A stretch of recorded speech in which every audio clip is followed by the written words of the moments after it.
Who will be the successor to Hamilton's Mercedes throne has been a huge problem for the team. Over the course of 2024, they've developed a car that is a regular race winner, and over the past 4 rounds, they've picked up 3 race wins, the most of any team over the last 7 races.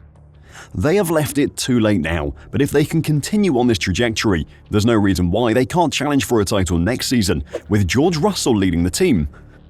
However, there are a lot of whats, ifs and buts to be answered before then, and the biggest one is who will replace Hamilton for 2025. Today, I'll check out the massive indicator that tells us exactly who that will be, and the shock move by Sauber, which could confirm their lineup for next year. So don't go anywhere. When Hamilton announced he would be moving to Ferrari for 2025 earlier this year, the move made perfect sense. The second-place finish in the Constructors' Championship in 2023 for Mercedes was a false flag. While the Silver Arrows had been consistently okay all season, they never hit the heights of Aston Martin, Ferrari or McLaren, and were never better than 3rd fastest. Now though, Mercedes look to be in a battle with McLaren at every race to take wins, meaning that whoever is going to step into Hamilton's seat is going to be in a fantastic position, assuming that form continues next year. For a long time, Toto Wolff had hoped that would be Max Verstappen. The Dutchman took his time confirming that he would be driving for Red Bull in 2025, but even after that, the Mercedes boss didn't give up hope. However, on Wednesday, the German team confirmed to GP Blog that Max was no longer an option for them for next year, officially putting an end to their pursuit of him. Wolff was particularly keen to sign Verstappen when an opportunity arose earlier in the season amid internal struggles at Red Bull. The situation was intensified by allegations of inappropriate behavior against Christian Horner, which led to a heated clash with Jos Verstappen, Max's father. This controversy, along with Adrian Newey's subsequent exit announcement, created an unpredictable environment within the team. It is unclear if Mercedes have stopped their pursuit of Max because he has categorically said no to the team, or if Mercedes made the decision that Kimi Antonelli is the successor they want in Hamilton's place. The Italian F2 driver is part of the Mercedes Academy and has been on their radar for a drive in F1 all season. Now, he's set to be handed his first FP1 outing with Mercedes at the Italian Grand Prix, as preparations for his potential promotion to its Formula 1 lineup from 2025 intensify. The Italian turns 18 on Sunday, meaning he's old enough to apply for an FIA Super license, a requirement to participate in any F1 session, which is a reason why we've yet to see him in a car at an F1 race weekend. It is also expected that Mercedes will announce that Antonelli will be their driver for 2025 at the race. The Prema Formula 2 racer Antonelli is expected to take over Hamilton's W15 F1 car for the session in order to be engineered by Peter Bonington, who recently became acquainted with the youngster during the Pirelli tyre test immediately after the Belgian Grand Prix. Bonington has reportedly been incredibly impressed by what he's seen from Antonelli and is very excited for the opportunity to work with the young driver. Considering his work with Jenson Button, Michael Schumacher and Lewis Hamilton, this is high praise. In an interview with Autosport over the summer, Antonelli said that he's been staying level-headed about the prospect of being in F1 next year. "I'm quite calm. If the opportunity presented itself to me, I would take it with eagerness and try to make the most of it. Recently, there has been some pressure on me with all the rumors about next year, but I've always tried to enjoy it. I'm enjoying the opportunities I have." Antonelli will have the luxury of stepping into a car which looks to be ending the season as the strongest on the grid. Of course, that isn't guaranteed to translate into performance next year, but it's definitely a good starting point. Mercedes' upturn in performance has been incredibly impressive this season. They said a few months ago that a sudden realization of something they'd been doing completely wrong during the ground effect era completely changed how they developed and set up their car, unlocking some huge gains and a much more stable car.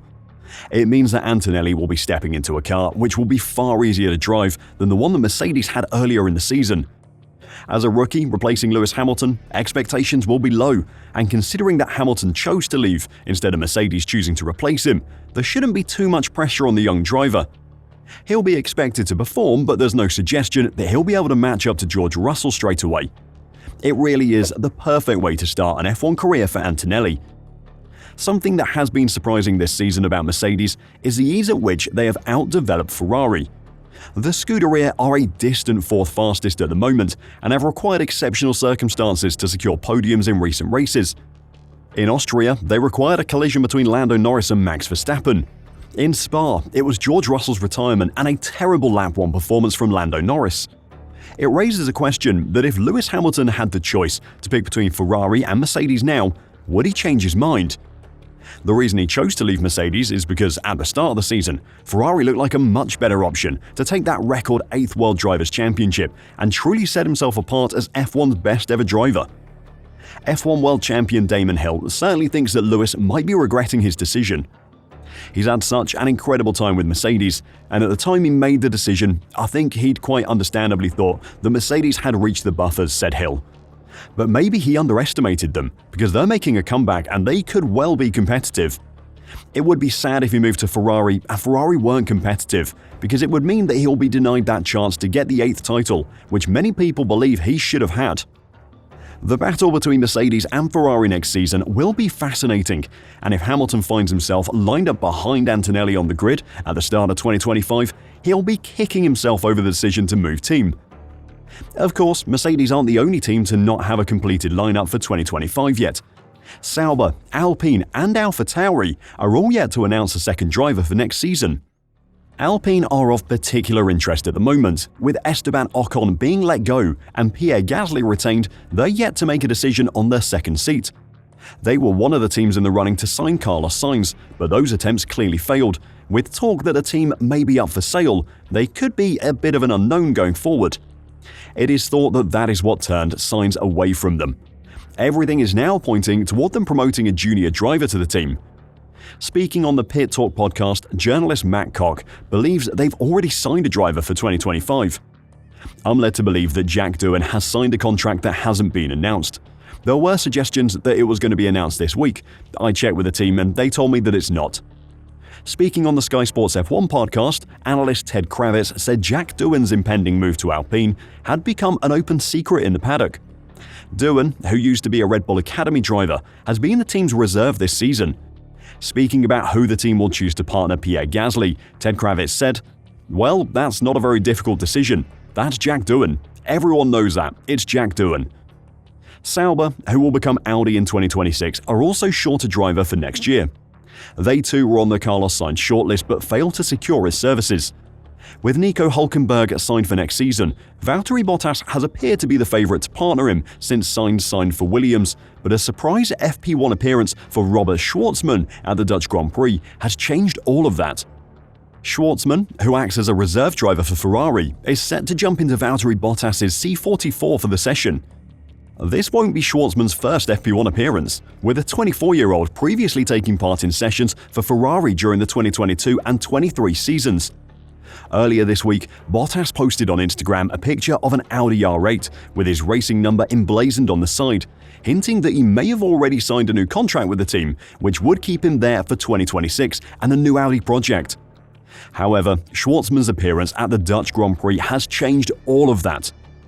Do you think Sauber would go for a rookie next season, or will it be Bottas? And if you were in Hamilton's position, would you be regretting your decision to switch teams? Let me know your thoughts in the comments down below, and until next time, drive safe and bye for now.